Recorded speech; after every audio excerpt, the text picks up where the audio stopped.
Assalamualaikum warahmatullahi wabarakatuh. Alhamdulillahirabbil alamin wassalatu wassalamu ala sayyidina Muhammad wa ala alihi washabihi ajmain. Rabbi zidni ilma Allahumma anfa'ni bima 'allamtani wa 'allimni ma yanfa'uni warzuqni ilma yanfa'uni. Dipancarkan dari Jalan Masjid Silaturahim nomor 36, Kalimanggis, Cibubur, Bekasi, Radio Silaturahim dan juga Rasil TV untuk Islam yang satu. Ikhwan akhwat yang dirahmati Allah Subhanahu wa taala, Tausiah Sore kembali hadir bersama Ustadz Zain Al-Hadi. Ustadz Zain Al-Hadi, alhamdulillah, Ikhwan akhwat telah hadir di studio dan tidak sendiri beliau. Beliau ditemani oleh Bapak Dr. Andes Firdaus MM. Baik, siapakah beliau? Beliau adalah Kepala Seksi Analisa dan Evaluasi Direktorat Bela Negara, Ditjen Pothan Kementerian Pertahanan RI. Ustadz Zain, assalamualaikum. Waalaikumsalam warahmatullahi wabarakatuh. Pak Firdaus, sehat? Sehat, alhamdulillah. Jabatan Bapak sekarang Kepala Seksi Analisa dan Evaluasi, Pak ya? Ya. Biasanya hal apa aja tuh Pak yang menjadi bahan analisa dan evaluasi? Ya. Sekarang ini kami lagi mengerjakan apa yang diperlukan oleh Pak Jokowi, Presiden Republik Indonesia ya. Bahwa sekarang itu dicanang oleh beliau akan membentuk 100 juta kader bela negara. Nah, kami mulai dari awal Januari tahun 2015 sampai 2016 ini kami telah datang ke 45 provinsi pada tahun 2015 dengan membentuk kader bela negara sebanyak 4.500 orang. Kemudian dilanjutkan dengan tahun 2016 ini baru kami sampai bulan September ini kami telah mencapai sekitar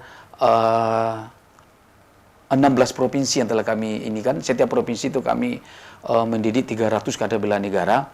Kemudian yang akan kami evaluasi itu adalah pelaksanaan pembinaan kader bela negara itu sendiri, di mana orang selalu akan percaya bahwa kader bela negara itu akan disamakan dengan pendidikan militer, padahal itu tidak. Sekarang yang akan kami didik adalah bukan fisiknya, tetapi bagaimana jiwanya ini yang kita didik, kita ajak bagaimana dia bisa mencintai bangsa dan negaranya, Republik NKRI yang kita cintai ini. Tapi masyarakat Indonesia sekarang masih melihat bahwa ya ini terorganisir secara militer.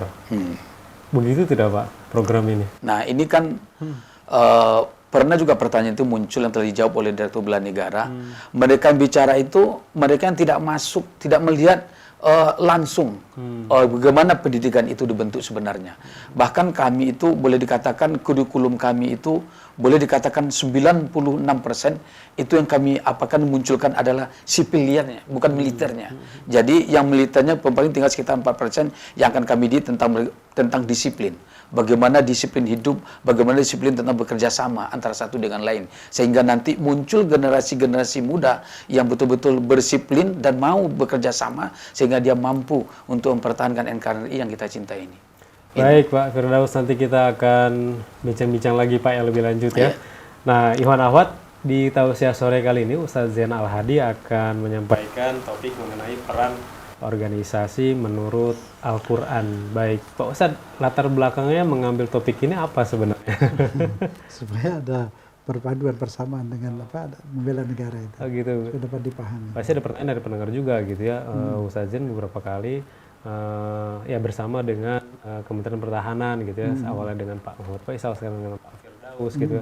Ada hal penting apa Ustadz yang ingin disampaikan kepada bangsa ini, umat Islam saat ini? Ya, itu akan disampaikan kepada pendengar. Itu ya, artinya pertanyaan nanti akan disampaikan di materi bahasan Tausiah Sore kali ini bersama Ustadz Zain Al-Hadi. Tafadhol Ustadz. Baik. Bismillahirrahmanirrahim. Alhamdulillah, puji dan syukur kehadirat Allah Subhanahu wa taala, tunduk dan pasrah, menyerah kepadanya yang memang nasib kita di tangannya. Karena dialah yang menciptakan, dia yang memelihara, dia yang memberi makan minum, dan dia pemilik diri kita. Sesuka dia ditakdirkan kita semaunya. Di mana kita lahir, di mana kita harus tinggal, berapa lama kita harus roji'un di dunia ini. Ini juga roji'un banyak yang protes. Sebenarnya roji'un itu saya artikan beberapa minggu lalu, perjalanan kembali kepada Allah. Ini roji'un itu artinya sedang perjalanan. Jadi going ya. Nah, nanti mati itu berarti sampai di stasiun. Jadi rojiun itu isim fa'il dalam ilmu grammar bahasa Arab. Isim fa'il itu Ya begitu terus dalam perjalanan roji itu, perjalanan pulang kembali. Ya insya Allah ke Firdaus kita bersama Bapak Firdaus. Iya. Iya Pak ya. Nah di situ kepada Allah lah kita menyerah karena dialah pemilik diri kita. Salawat dan salam kepada Nabi Muhammad serta keluarganya dan sahabatnya yang baik. Pendengar dan pemirsa yang disayang Allah. Ya, topik kita sore ini peran organisasi menurut Al-Quran. Ini ada perintah dalam Al-Quran, saya bacakan. Dalam surat Taubah, At-Taubah ayat 122. Boleh diperiksa di rumah, di Quran terjemah atau tafsir. Bismillahirrahmanirrahim. Walaula nafarun min kulli firqatin minhum ta'ifatun liyatafaqahu fid din wa liyunziru qaumahum idza raja'u ilaihim la'allahum yahzarun. Hendaklah diadakan satu wadah, satu kelompok atau satu himpunan, ya, tentu dalam bentuk organisasi. Minhum ta'ifatun, ada sekelompok yang liyatafaqahu fid din, untuk memperdalam agama. Liyatafaqahu ini memperdalam. Kata-kata fikih ini dari kata liyatafaqahu, yang artinya faham. Faham itu berarti mengerti, bukan menghafal Quran, hadis dihafal cukup, tidak. Pemahaman, tafaqahu itu pemahaman. Fikih itu juga pemahaman dari Al-Quran hadis menjadi fikih. Jadi diperintahkan di sini untuk memahami agama secara benar. Karena kalau tidak memahami agama bisa dipolitisir, didoktrin, digunakan untuk segala macam kekuasaan-kekuasaan yang sudah pernah terjadi dalam sejarah. Begitu Nabi baru wafat pun sudah terjadi peperangan. Setelah khalifah yang ketiga sudah peperangan, yang ke khalifah tiga pun dibunuh. Semua itu terjadi karena berebut kekuasaan. Nah, ketika orang-orang berkuasa itu merebut kekuasaan selalu menggunakan agama. Kalau di tempat agama Islam ya agama Islam, di tempat agama lainnya agama yang sesuai di tempat itu masing-masing lah. Ini yang terjadi sampai mau bunuh diri kok mau ditawari bidadari segala macam, kan tidak masuk akal. Ini kan akibat tidak mengerti agama, pemahaman agama yang sebenarnya. Kan begitu. Dia tafaquh fiddin wal yunziru qaumahum, untuk memberi peringatan kepada kaumnya setelah dia selesai belajar. Semoga mereka bisa sadar. Ini ayatnya seperti ini. Kita gabungkan dengan surat Al-Maidah ayat 2. Bismillahirrahmanirrahim. Wa ta'awanu 'alal birri wat taqwa wa la ta'awanu 'alal itsmi wal 'udwan. Ta'awanu saling bantu membantu. Tentu ada organisasi juga, yayasan kah, organisasi apapun namanya, tidak masalah. Tapi bantu membantunya dalam bidang apa? Disebut al-birri wat taqwa, dalam kebaikan. Takwa itu apa? Takwa itu buah dari keimanan. Buah dari keimanan dan takwa itu apa? Perbuatan baik yang bermanfaat bagi manusia. Yang bermanfaat bagi manusia. Itu takwa. Termasuk disiplin, termasuk membuat organisasi yang baik, membantu orang, membuang duri di jalan, membantu kebanjiran, membuang al-munkar itu apa yang harus dibantu? Munkar yang merusak negara, yang merusak umat. Buang sampah di parit itu munkar. Merusak alat-alat munkar milik negara, milik rakyat. Misal dulu telepon sampai habis itu. Jadi apapun, kereta api, kendaraan, bangunan itu semua milik negara, tidak boleh dirusak. Jadi segala macam, bukan masjid saja, ya masjid, ya madrasah, ya sekolah, ya apapun yang tidak boleh merusak. Merusak itu munkar. Arti munkar itu diingkari. Diingkari oleh hati nurani.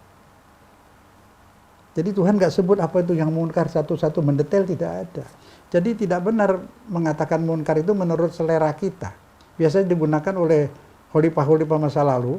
Setiap ada perbuatan lawannya itu dibilang munkar supaya bisa disikat untuk melemahkan oposisi. Itu terjadi banyak sekali. Maka itu munkar itu harus dari Quran dan hadis, bukan semau kita. Ada yang menganggap mauludan munkar, ada yang menganggap tahlilan munkar. Ini maaf ya, pernah terjadi. Mudah-mudahan sekarang sudah hilang itu. Tapi dulu pernah seperti itu. Nah, yang suka bilang ini sunnah gitu kan. Ya bagaimana? Ini kan sebenarnya itu budaya gitu. Tidak sunnah, tidak munkar. Jadi di sini lah terjadi kesalahpahaman atau tidak memahami. Nah, kembalikan ke paham yang benar bahwa yang namanya berjuang, berjihad itu adalah membela bangsa, membela negara.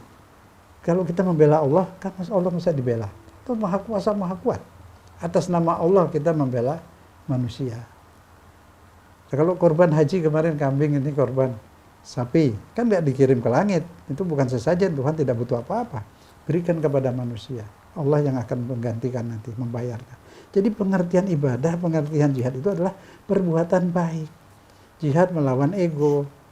Itu berkorban juga jihad. Jihad melawan ego. Kita punya kepentingan tapi kita mau korbankan uang kita sekian, kita belikan sapi atau kambing untuk kepentingan orang lain. Bukan karena kebutuhan Allah, karena Allah saja, tapi yang diberikan bangsa ini, manusia di negeri ini. Nah ini kan kita mesti nyadari hal seperti ini. Bukan berarti jihad itu melawan orang, melawan kaum, melawan bangsa, tidak. Membela semua ini yang dibela. Itu namanya jihad, melawan hawa nafsu, melawan ego. Jihad untuk tidak korupsi, itu termasuk jihad. Ya, tidak korupsi, malahan bertahan, itu termasuk jihad. Menekan ego kita, kepentingan kita untuk kepentingan orang banyak. Memberi salam, memberi selamat yang berkendaraan, memberi selamat kepada yang jalan kaki, itu apa artinya? Bukan assalamualaikum saja, rem mobilnya itu, jangan ditabrak, atau ada genangan air jangan dibikin muncrat kena orang itu semua perbuatan albir, perbuatan baik. Albir wa taqwa. Al-munkar adalah yang diingkari oleh semua orang. Jadi kenapa sampai terjadi seperti ini mayoritas di negeri Islam, sampai di Timur Tengah saling bunuh semua dengan kekerasan, membunuh orang atas nama Allah, menculik atas nama Allah. Ini yang harus kita rubah pemahaman kita semua. Ya, organisasi disuruh adakan, belajar disuruh adakan, tapi tidak cukup. Kalau menurut Quran itu tidak cukup ilmu, hafal Quran, hafal hadis tidak cukup. Ada apa? Hidayah. Hidayah itu apa? Ada nur, cahaya, bimbingan Allah. Kita jalan di tempat gelap itu, di tempat gelap pakai senter ya. Tapi kalau tempat gelap yang abstrak, yang bukan benda, itu pakai nur dari Allah. Ayatnya banyak sekali itu, bahwa kita membutuhkan nur dari Allah dengan ibadah, dengan kebersihan hati. Orang yang tidak punya nur disebut dalam Al-Quran, secara singkat aja, kazulumatin fi bahrin lujjin. Jadi ada zulumat, ada nur. Yang tidak dapat hidayah dari Allah, biar ilmunya banyak, dia hidup dalam kegelapan. Seperti di tengah laut yang gelap, ya, gelombang di atas gelombang, awan yang gelap, kalau telunjuk saja kita angkat, tidak kelihatan. Itu di Quran seperti itu. Walaupun ilmunya banyak. Jadi membutuhkan nur. Nur itu apa? Hidayah taufik. Yang kita sudah dapat hidayah irsyad, petunjuk. Kita tahu rambu-rambu lintas, hafal kita. Tapi untuk bisa mematuhi peraturan lalu lintas, itu membutuhkan taufik. Jadi maksudnya, untuk bisa menjadi orang soleh itu butuh bimbingan dari Allah. Ada cahaya. Di surat An-Nur disebut lagi cahaya di atas cahaya. Cahaya itu semacam jendela. Di jendela itu ada pelita. Pelita itu ditaruh di jendelanya itu tidak pakai apa? Pintu. Jendela saja, tembok gitu. Biasanya ada pelita di tengah situ, kan begitu. Nah pelita itu ditutupi kaca. Kaca itu bersinar seperti mutiara. Kalau belum tersentuh api saja sudah hampir menyala. Tersentuh api tambah hebat menyalanya. Tidak ke timur, tidak ke barat, lurus. Itu artinya apa? Kita membutuhkan cahaya. Jendela itu, yang dimaksud jendela itu rongga dada kita ini. Kan kayak rongga dada jendela itu. Ya, itu ayatnya itu. Yang kemudian di jendela itu ada pelita-pelita itu tadi, cahaya tadi ada di rongga dada, nur dari Allah. Dan itu belum tersentuh minyak sudah hampir menyala kalau sudah hidayah, sudah bisa soleh. Apalagi dia terus lagi dengan ibadahnya, itu baru menjadi muslim yang betul-betul soleh. Jadi tidak cukup orang-orang orientalis, mungkin banyak yang lebih berilmu daripada kita. Yang hafal hadis, yang hafal Quran, banyak orientalis itu. Ilmu sih tinggi dia, tapi dia tidak ada hidayah, tidak bisa beribadah, tidak bisa soleh. Jadi kita umat Islam jangan hanya mengandalkan ilmu. Ilmu harus kita pelajari. Kedua, membersihkan hati. Supaya di hati ini ada cahaya. Disitulah yang membuat orang itu bisa jadi bertakwa, bisa lurus, dan bisa mendapat ilham. Mana yang bir, yang kebaikan, yang takwa, mana yang munkar. Jadi nggak salah. Diteriakkan oleh satu partai, itu munkar, sikat. Oleh satu organisasi. Padahal tidak munkar, hanya lawannya saja. Nah disinilah kita harus lurus. Ini masalah agama tidak boleh main-main. Tidak ada ajaran agama itu menzolimi orang lain. Tidak ada ajaran agama itu meremehkan orang lain. Tidak ada ajaran agama itu mengkafirkan orang. Kafir dan iman ada dalam hati. Yang tahu hanya Allah. Kita tidak punya hak untuk mengkafirkan orang. Kemudian tidak ada, lihat di Quran semua itu. Enggak ada hal-hal seperti itu. Nah kenapa di Timur Tengah bisa terjadi mudah sekali mengkafirkan. Kafir. Itu takfir namanya. Dari zaman dulu dibuat itu untuk menjatuhkan lawan. Jadi kesimpulan yang saya sampaikan begini. Organisasi silahkan, mazhab silahkan, tidak ada masalah. Tapi kita butuh bimbingan Allah. Itu yang saya ingin sampaikan. Butuh bimbingan Allah. Yang buat kita tidak sesat itu hanya Allah. Bukan mazhab. Di mazhab manapun ada orang baik, ada juga yang tidak baik. Tapi yang penting kita dekatkan diri pada Allah sehingga dapat taufik, dapat bimbingan, dapat bisikan, sehingga tidak salah jalan, tidak salah arah, tidak salah berbuat. Sekali lagi, yang saya inginkan, yang saya mau sampaikan semua ini adalah kita sangat membutuhkan Allah dan sangat membutuhkan bimbingannya. Dan itu kita berdoa setiap hari kurang lebih 17 kali. Ihdinas siratal mustaqim. Bimbinglah kami di jalan yang lurus, bimbinglah kami di jalan yang lurus. Itu tiap sedikitnya 17 kali dalam sholat wajib. Belum lagi sholat sunnah. Jadi sekali lagi yang kita butuhkan, sangat butuhkan bimbingan, baru nanti mazhab. Bimbingan dulu. Kita tidak boleh fanatik dalam satu mazhab tertentu sehingga kita berjuang bukan lagi untuk negara, bukan lagi untuk Islam, bukan lagi untuk Allah, tapi untuk mazhab, untuk partai. Tidak. Ini juga insya Allah bela negara ini yang dimaksud membela negara, bukan membela person-person di negeri ini. Iya kan Pak ya? Iya. Membela negara, mau siapapun pemimpinnya nanti, siapapun pemimpinnya, kita tetap aja bela negara. Kita tidak masalah siapa yang menjadi pemimpin negeri ini. Siapapun berganti-ganti, tetap di negeriku, ini adalah tempat lahirku, di sini aku dibesarkan, aku makan rezeki Allah dari bumi ini, aku harus bela negeri ini. Siapapun pemimpinnya tidak masalah. Itu ajaran Islam yang benar. Insya Allah nanti kita sambung. Silakan. Baik, saya ke Pak Firdaus dulu Pak ya.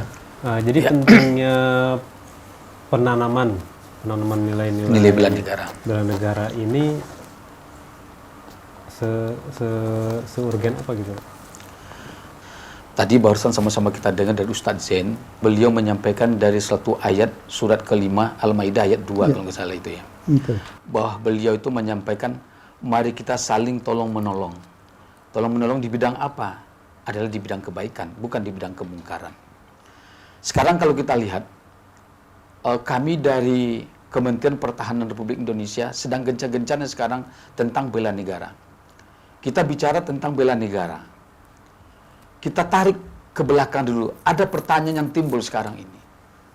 Pertanyaannya begini, apakah 20 tahun yang akan datang Indonesia itu masih ada? Ini pertanyaannya. Kenapa pertanyaan itu muncul? Banyak sejarah membuktikan. Kita lihat sejarah perjuangan bangsa Indonesia itu sendiri. Kita melihat dimulai dari Sumatera yang terkenal dengan kerajaan Sriwijayanya, yang dapat hampir menguasai seluruh Asia Tenggara, bahkan Asia, benua Asia. Sekarang kerajaan Sriwijaya itu tinggal nama saja. Baik kita ke Jawa, melihat ke Jawa yang terkenal dengan kerajaan Mojopahitnya, yang begitu besar, yang begitu kuat dan ditakuti. Sekarang bagaimana kerajaan Mojopahit yang ada di Jawa? Itu juga tinggal nama. Beralih kita ke Pulau Kalimantan, yang terkenal dengan kerajaan Kutainya. Bagaimana kerajaan Kutainya itu sekarang? Juga tinggal nama. Ini timbul pertanyaan, apakah Indonesia juga seperti itu? Jelas, kita sebagai warga negara Indonesia tidak kepingin Indonesia itu hilang seperti kerajaan-kerajaan sebelumnya. Untuk itu Kementerian Pertahanan Republik Indonesia akan membentuk kader-kader bela negara 100 juta yang diprogram oleh Pak Jokowi. Nah, kalau kita berbicara tentang bela negara itu adalah sikap dan perilaku warga negara yang dijiwai oleh kecintanya kepada NKRI, Negara Kesatuan Republik Indonesia, yang tidak sembarangan, yang harus berdasarkan kepada Pancasila dan Undang-Undang Dasar 1945. Sekarang banyak terjadi, kita lihat. Banyak orang mengaku beriman, tetapi dia melanggar apa yang diatur oleh negara. Kenapa? Karena dia tidak berpedoman kepada Pancasila. Kalau kita berpedoman kepada Pancasila, kita hidup berbangsa, bernegara, supaya negara NKRI tetap eksis, tetap ada untuk anak-anak cucu kita 20 tahun yang akan datang ini. Kitalah yang sekarang harus mempertahankan Indonesia ini. Dengan cara apa? Kalau kita lihat, secara itu ada dua penyebabnya kita harus mempertahankan Indonesia. Kita lihat dari landasan, itu ada landasan filosofis dan landasan yuridis. Landasan yuridis itu adalah berbicara tentang undang-undang, yang kita tidak boleh lari dari undang-undang itu. Apa dikatakan oleh Ustadz Zain itu bisa, kita untuk membela, tapi menurut kehendak hati kita, merusak barang-barang umum, merusak barang-barang milik negara. Itu menurut kita, itu ada tidak benar dalam bela negara di situ. Makanya di sini kalau kita lihat, salah satu landasan filosofis mengenai Pancasila. Pancasila ini sangat hebat sekali, yang dibuat oleh pendahulu-pendahulu kita, oleh pejuang-pejuang kita. Membangun dan mempertahankan semangat nasionalisme dalam rangka kesadaran bela negara. Bagi setiap warga negara tidaklah mudah seperti membalik telapak tangan. Terlebih lagi dengan keragaman budaya, keragaman agama, keragaman ras, adat istiadat ini Indonesia ini sangat banyak sekali. Kalau kita tidak bisa menyatukan ini, dengan apa bisa menyatukannya? Adalah dengan kita berpegang kepada perlunya Pancasila sebagai landasan dan ideologi negara yang dapat menyatukan kita, keragaman bangsa Indonesia dalam kerangka Bhinneka Tunggal Ika. Nah, inilah yang harus kita pertahankan supaya bangsa kita ini tidak hilang, tidak lenyap begitu saja. Mari kita yakin dan percaya bahwa Pancasila itulah yang dapat sebagai ideologi negara kita, ideologi kita, yakin kita kepada Pancasila bahwa Indonesia ini akan kita berpegang pada Pancasila, Indonesia itu tak akan hilang begitu saja seperti kajian-kajian. Demikian yang kami sampaikan. Gimana, Ustaz? Ya. Berpegang kepada ideologi Pancasila gitu ya, negara ini. Betul. Kita lihat satu sila, Memahaminya bagaimana gitu maksudnya? satu persatu sila itu, semuanya sesuai dengan isi Al-Quran. Tidak ada satupun salah satu sila yang bertentangan dengan Al-Quran. Jadi begini, Islam itu ada Al-Quran, ada sunnah ya, diikuti kita semua. Nah ini ada secara deduktif atau induktif. Nah ulama itu mengambil ma'ani, pemahaman dari Al-Quran hadis, lahirlah itu Pancasila. Ketuhanan yang Maha Esa itu sudah jelas, Qul huwallahu ahad. Keadilan itu tiap hari Jumat, khotib Jumat itu membacakan itu. Annallahu ya'muru bil adli wal ihsan, terus menegakkan keadilan. Ada di situ. Semua persatuan ada di situ. Semua ada di situ. Nah, tinggal masalahnya ini sudah baik sebenarnya. Jadi biarlah semua umat ini, yang Muslim jadi Muslim yang baik, yang Kristen menjadi Kristen yang baik, yang Buddha silahkan jadi Buddha yang baik, yang itu jadi Buddha yang baik masing-masing. Nah, Islam ini kan diberi hak di Indonesia ini dalam masalah perdata sepenuhnya dengan hukum Islam, pakai hukum Islam. Kecuali pidana kan. Ya jelas pidana tidak mungkin diserahkan ke masyarakat, harus negara dong. Hukum orang tidak bisa, negara juga sudah berlakukan itu. Hanya berbeda soal sanksinya. Bedanya hanya sanksi. Apa yang dilarangkan oleh Islam dilarang dipidana. Hanya satu saya bilang, hanya perzinahan yang single itu saja beda. Lainnya sama, hanya sanksi hukumnya itu yang beda sedikit. Nah ini yang menurut hukum Islam yang KUHP yang ada ini takzir. Apabila hudud itu tidak bisa diterapkan, kurang bukti, kurang saksi, diganti dengan takzir yang dibuat sanksi hukum oleh manusia begitu. Itu bisa dibahas lagi nanti. Sekarang yang masalah secara perdata kita sudah sepenuhnya bisa menggunakan hukum Islam, nikah, talak, semuanya. Ini aja belum kita jalankan. Seandainya betul-betul muslimin ini menjalani Islamnya dengan baik, yang agama lain begitu juga, amanlah negeri ini. Kan begitu. Nah, bela negara kewajiban semua. Yang namanya jihad itu ya bela negara. Di mana-mana orang berjihad membela negeri tempat dia berada. Nggak mungkin dia jihad bela negara luar, menghancurkan negerinya, ya itu sudah jelas salah loh. Jihad untuk apa? Di situ. Lah ukurannya apa sekarang? Islam di mana yang 100% Islam itu di dunia ini? Kan belum ada juga. Lihat aja di Timur Tengah juga seperti itu adanya. Jadi kita diberi kesempatan oleh negara tidak mempersulit. Untuk jadi ibadah sampai suci-sucinya, jadi orang soleh siang malam ibadah, silakan. Nggak ada problem buat kita sebenarnya. Jadilah muslim yang baik rame-rame. Ya kan begitu. Kalaupun bisa jalan tengahnya itu, pidana itu bisa diperberat sanksi hukumnya. Sudah nggak ada masalah. Nah, koherensinya gitu ya dengan bela agama, bagaimana Ustaz? Ada bela negara, ada bela agama. Betul. Ini bagaimana nih koherensinya gitu ya? Kita nyambunginnya gimana gitu? Kita membela negara karena Allah. Ya. Tidak karena mau dikasih uang, tidak karena digaji, semata-mata karena Allah. Tapi kalau ada kiai di masjid diberi honor, tentara diberi gaji, itu memang hak dia semuanya.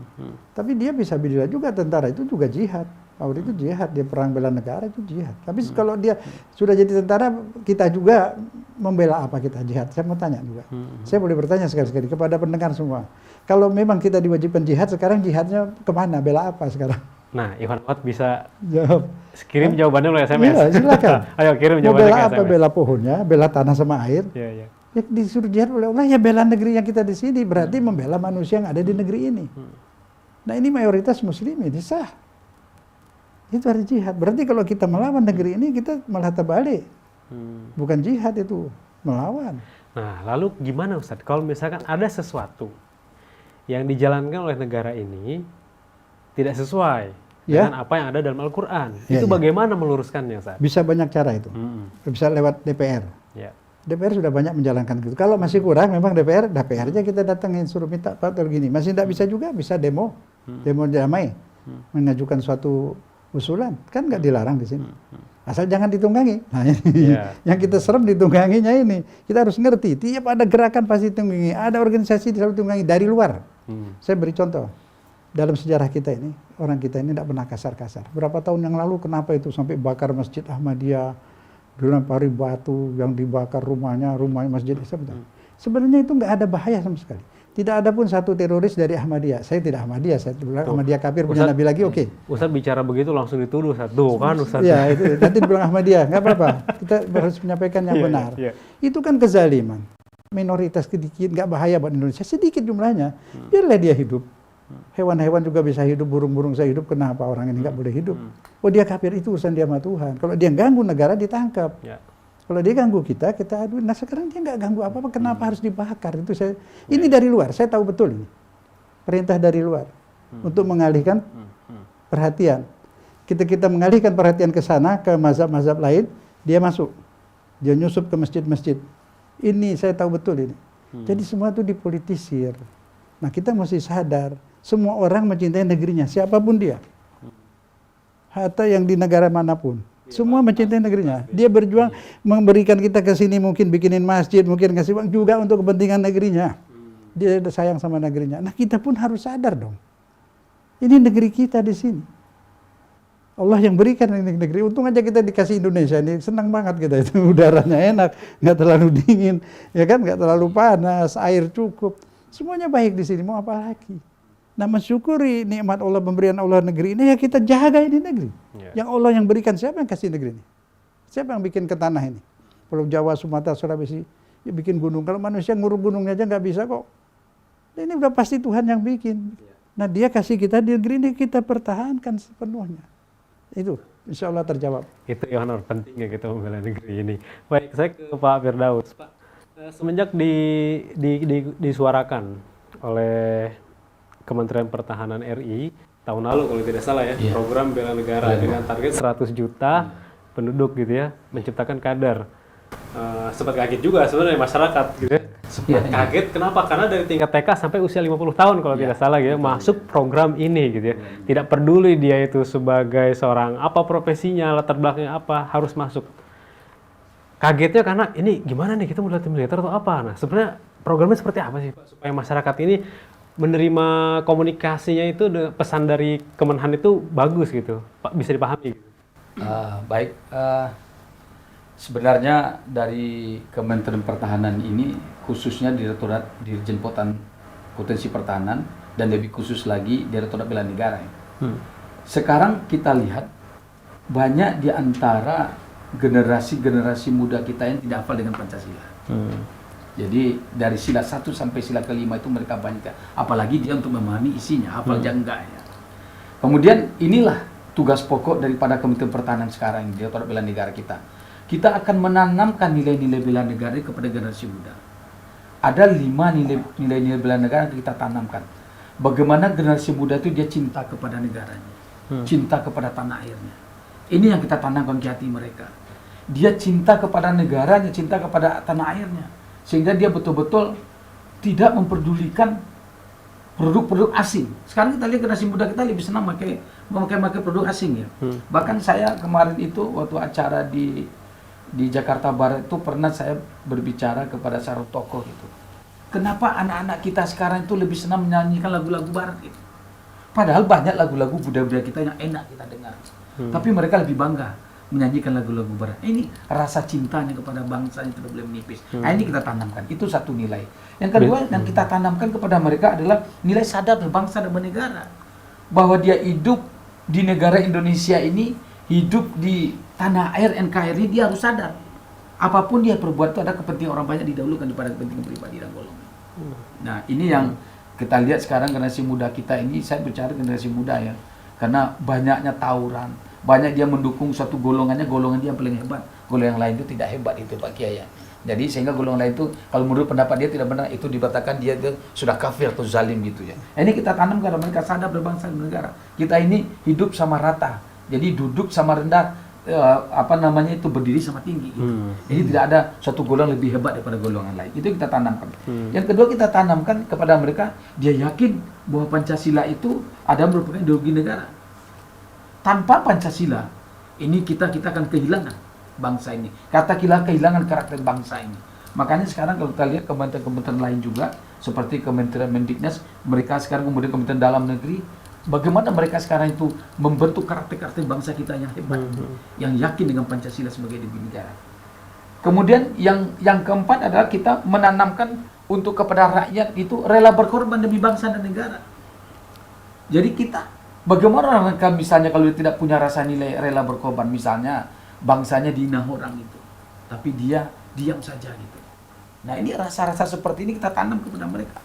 Dia demi bangsanya dia rela berkorban.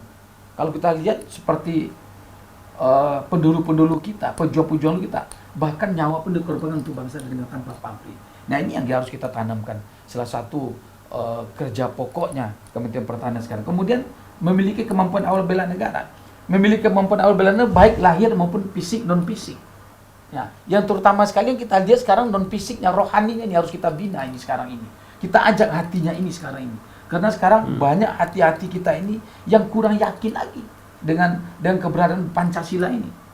Jadi ini yang akan kita dorong kepada mereka, kita tarik hatinya. Bagaimana dia cinta kepada bangsa, sadar berbangsa dan rela berkorban untuk bangsa dan negara. Inilah implementasi yang sebenarnya yang akan kita bawa 100 juta itu yang kita canangkan oleh Presiden Republik Indonesia. Bukan semacam wajib militer ya Pak? Ya bukan suatu wajib militer. Makanya kalau ada juga masyarakat yang sekarang masih percaya itu bahwa itu bela negara itu wajib militer, saya sekali dia datang ke Kementerian Pertahanan khususnya ke Direktorat Bela Negara itu. Akan kita jelaskan kepada mereka tentang bela negara ini. Nah, ini yang kami harapkan kepada masyarakat itu. Baik Pak Firdaus, kita tahan dulu. Ustadz, kita tahan dulu Ustadz ya. Benar. Nah, nanti perbincangan akan kita lanjutkan. Jadi Ikhwan Akhwat, selain diskusi mengenai apa yang tadi Ustadz Zain sampaikan, tausiahnya, kita juga diskusi mengenai program bela negara. Baik, kami akan jeda Ikhwan Akhwat dan kami akan segera kembali di sesi kedua nanti.